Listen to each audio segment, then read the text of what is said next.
Hello প্রিয় viewers, আসসালামু আলাইকুম। কেমন আছেন সবাই? আশা করি ভালো আছেন। আপনাদেরকে স্বাগত জানাচ্ছি আপনাদের প্রিয় চ্যানেলের আরেকটি আপডেট ভিডিওতে। বরাবরের মতো নবম পে স্কেল এবং বেতন কাঠামোর সর্বশেষ আপডেটটি আপনাদেরকে জানিয়ে দেব। আশা করব ভিডিওটি কন্টিনিউ করবেন।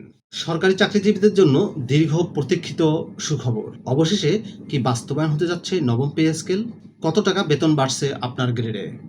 ২০২৬ সালের প্রস্তাবিত বেতন কাঠামোতে গ্রেড সংখ্যা কত থাকছে এবং সর্বোচ্চ ও সর্বনিম্ন বেতন কত হচ্ছে? অর্থ মন্ত্রণালয়ের সর্বশেষ তথ্য নিয়ে আজকের এই ভিডিওটি।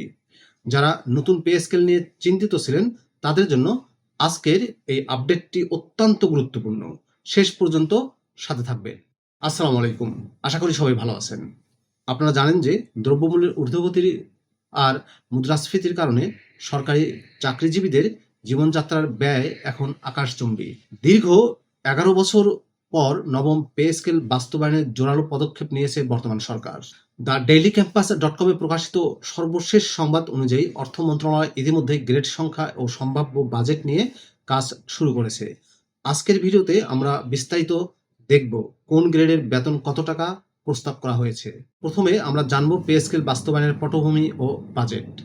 ২০১৫ সালে সর্বশেষ অষ্টম পে স্কেল ঘোষণা করা হয়েছিল। এরপর দীর্ঘ সময় অতিবাহিত হলেও নতুন কোনো স্কেল আসেনি। তবে ২০২৪ সালের রাজনৈতিক পট পরিবর্তনের পর অন্তর্বর্তী সরকার নবম পে স্কেলের জন্য কমিশন গঠন করে। সূত্র মতে আসন্ন বাজেটে এই পে স্কেল বাস্তবায়নের জন্য প্রায় ৩৫,০০০ কোটি টাকা বরাদ্দ রাখা হতে পারে। এটি কয়েক ধাপে সম্ভাবনা রয়েছে। গ্রেড সংখ্যা ও কাঠামোয় কি বলা হয়েছে? সবচেয়ে বড় প্রশ্ন ছিল গ্রেড সংখ্যা কি কমছে? অর্থ মন্ত্রণালয়ের শীর্ষ কর্মকর্তাদের বরাত দিয়ে জানা গেছে গ্রেড সংখ্যা পরিবর্তনের কোনো পরিকল্পনা সরকারের নেই। অর্থাৎ আগের মতোই ২০টি গ্রেডেই বহাল থাকছে। তবে বেতনের কাঠামো বর্তমান বাজারের সাথে সামঞ্জস্য রেখে পুনর্নির্ধারণ করা হচ্ছে। প্রস্তাবিত বেতন কাঠামো ২০২৬ সম্পর্কে আমরা বিস্তারিত একটু জানব। চলুন দেখে নেওয়া যাক ২০২৬ সালের প্রস্তাবিত পে স্কেল কোন গ্রেডে কত বেতন হতে পারে। প্রথম গ্রেড এখনো বেতন নির্ধারিত থাকছে ১,৬০,০০০ টাকা। নবম গ্রেড অর্থাৎ প্রথম শ্রেণীর কর্মকর্তাদের প্রবেশ পথ প্রস্তাবিত বেতন ৪৫,১০০ টাকা থেকে ১,০৮,৮০০ টাকা। দশম গ্রেড, এই গ্রেডে বেতন শুরু হতে পারে ৩২,০০০ টাকা থেকে। ১১তম গ্রেডে বেতন কাঠামো ধরা হয়েছে ২৫,০০০ টাকা থেকে ৬০,৫০০ টাকা।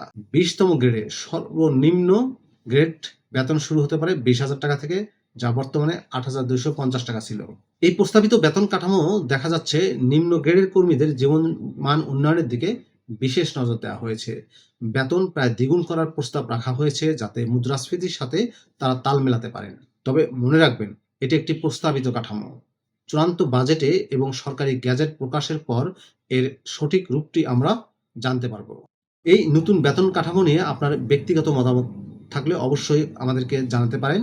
আপনি কি মনে করেন এই বেতন বর্তমানে জীবনযাত্রার সাথে তুলনায় যথেষ্ট? কমেন্টস বক্সে অবশ্যই আপনার মতামত জানান।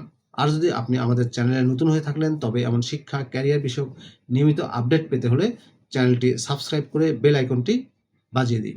সরকারের এই পদক্ষেপ যদি দ্রুত বাস্তবায়ন হয় তবে সরকারি চাকরিজীবীদের মধ্যে বড় ধরনের স্বস্তি ফিরে আসবে। আমরা আশা করছি আসন্ন বাজেটে এই বিষয়ে বড় কোনো ঘোষণা আসবে। পরবর্তী আপডেট পাওয়ার সাথে সাথে আমরা আপনাদেরকে জানাবো। আজ এ পর্যন্তই, দেখা হচ্ছে পরের ভিডিওতে। ধন্যবাদ।